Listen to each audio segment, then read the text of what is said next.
തിരുവനന്തപുരം കൊല്ലം സ്വദേശികളിൽ 4 പേരുടെ സംസ്കാര ചടങ്ങുകൾ തുടങ്ങി. പ്രിയപ്പെട്ടവരെ അവസാനമായി കാണാൻ നൂറുകണക്കിന് ആളുകളാണ് എത്തിയത്. കൊല്ലം സ്വദേശികളായ 2 പേരുടെ സംസ്കാരം നാളെ നടക്കും.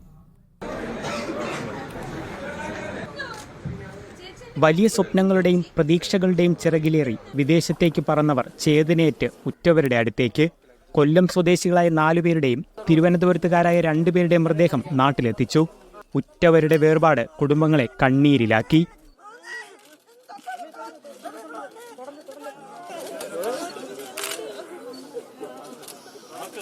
കൊല്ലം കാവനാട് മതിലിൽ സ്വദേശി സുമേഷിന്റെ മൃതദേഹം മന്ത്രി ജെ ചിഞ്ചുറാണി ഏറ്റുവാങ്ങി.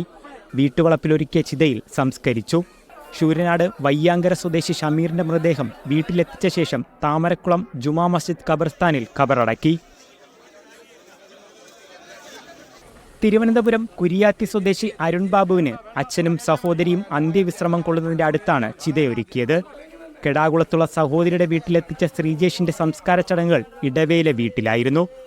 മോർച്ചറിയിലേക്ക് മാറ്റിയ പുനലൂർ സ്വദേശി സാജൻ ജോർജിന്റെയും ആദിച്ചനല്ലൂർ സ്വദേശി ലൂക്കോസിന്റെയും മൃതദേഹങ്ങൾ നാളെ അടക്കം ചെയ്യും.